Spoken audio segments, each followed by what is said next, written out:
please don't go. Please come back. Don't leave me and Daddy.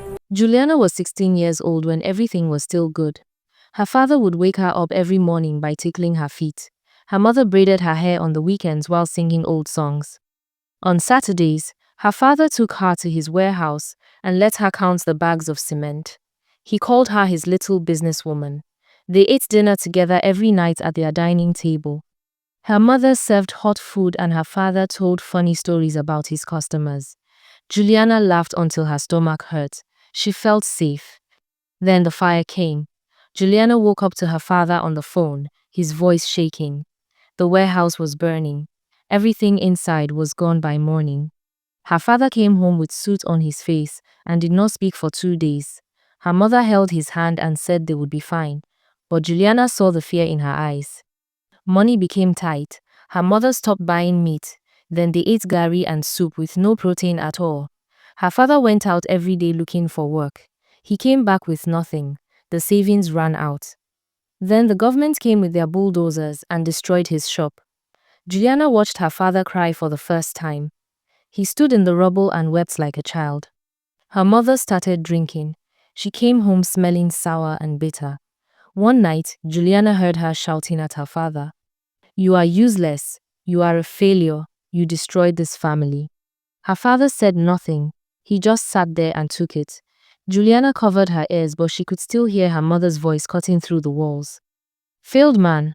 Worthless. We are suffering because of you." The fight got worse. Her mother threw a plate, and it shattered against the wall.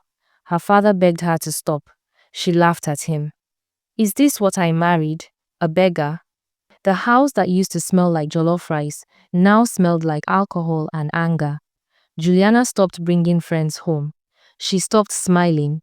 One afternoon, she was walking home from school. She turned into their street and saw a yellow taxi parked outside their gate. Her mother was lifting bags into the trunk. Juliana's heart dropped. She started running. When she reached the gate, her mother was closing the trunk. She asked what was happening. Her mother did not look at her. "I cannot stay here anymore." Juliana grabbed her arm. "Please, mommy." Her mother pulled away and got into the taxi. The door slammed shut and the car left. Juliana ran after the taxi. She screamed until her throat burned. "Mommy, come back. Please come back." She ran faster, but the taxi was faster. It turned the corner. Juliana's legs gave out. She fell onto the dusty road. Her knees scraped the ground. She cried so hard she could not breathe. Her whole body shook. She stayed there on the ground, crying for her mother who was never coming back. Juliana walked back home slowly. Her legs felt heavy. Her face was wet with tears and dust. When she pushed open the door, she saw her father sitting in the living room. His head was in his hands. He looked so small and broken. Something inside Juliana snapped. She dropped her bag and ran to him. She started hitting his chest with her fists. "Why did you let her go? Why did you not stop her? This is your fault. Everything is your fault." She hit him again and again. Her father did not move. He did not raise his hands to stop her. He just sat there and took it. His silence made her angrier. She screamed at him until her voice cracked. Then she collapsed on the floor and cried. Her father had not always been this broken man. Years ago, when he married her mother, he was confident and successful. He wanted a beautiful wife, and her mother was the most beautiful woman he had ever seen. Her mother wanted a man who could take care of her. She loved nice things and comfort. She did not want to work. "A woman like me should be taken care of," she used to say. Juliana's father did not mind. He was making good money. He could handle it, and he did. For years, he provided everything. Her mother stayed home and enjoyed the life he built for them. They were happy, until tragedy struck. Just before everything fell apart, Juliana's father had finished building his house in the village. He had even sold some of his properties to complete it, believing he would acquire new ones soon. He had no idea that the tragedy waiting ahead would change everything. Days passed after her mother left. Juliana heard her father on the phone late at night. His voice was quiet, but she could hear the pain in it. He was talking to someone about her mother. Juliana pressed her ear to the door and listened.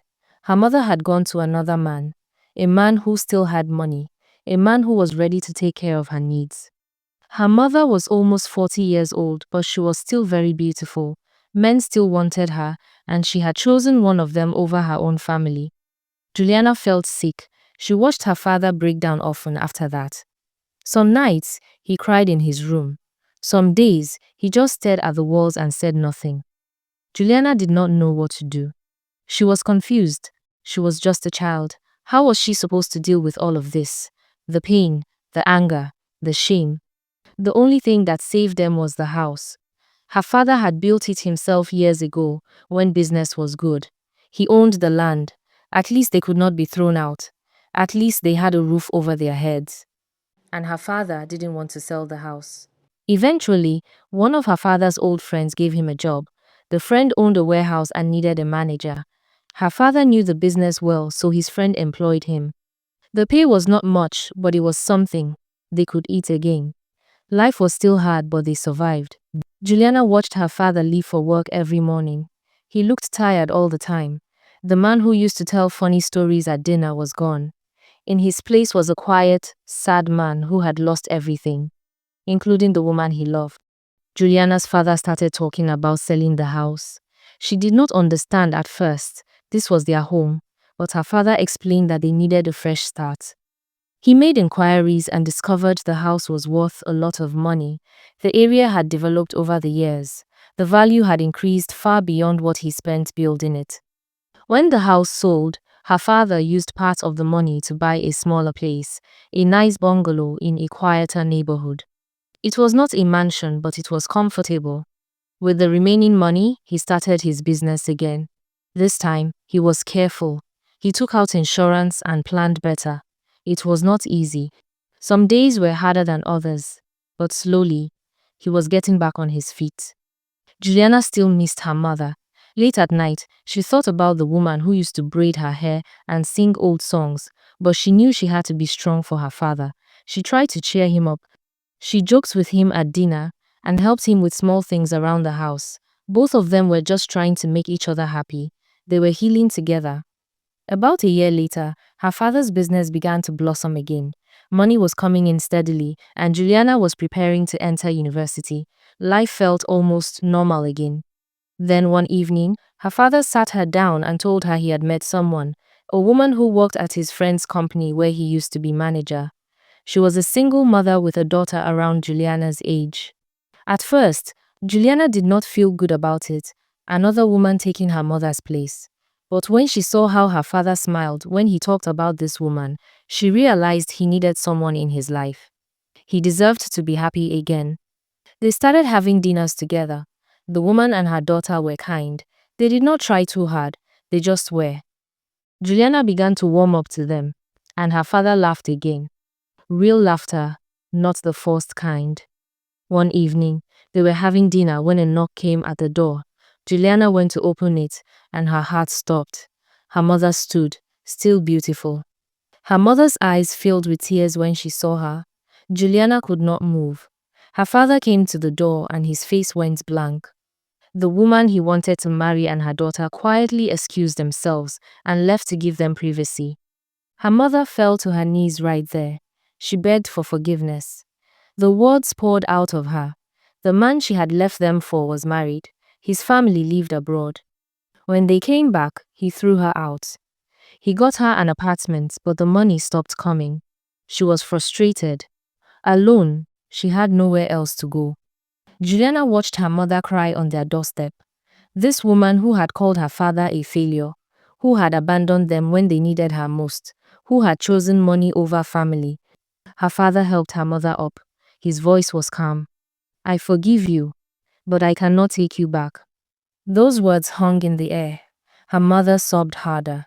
She looked at Juliana. "Please, I am sorry. I am so sorry." Juliana felt something break inside her chest. She stepped forward and hugged her mother. "I forgive you too, Mama." But even as she said it, she wondered how they would ever fix what was broken. How do you rebuild trust with someone who left you crying in the road? Her mother left that night. Weeks later, Juliana was getting ready for university. She stood in her room packing her things and thought about her family. The one she used to have. Her father, her mother, their dining table with hot food and laughter. She would never have that back. She had a new mother figure now and a sister. It was not the same. It would never be the same. But her father was happy again. She could see it in his eyes. He was building something new, something better. Her mother had chosen her own path. She chose money and comfort over love. She paid the price for it. Now it was Juliana's turn to choose her own path. She was going to university. She was going to build her own life. She would not repeat her mother's mistakes. She would not run when things got hard. She would not abandon the people who loved her. Juliana closed her suitcase and looked around her room one last time. Then she walked out to begin her new life.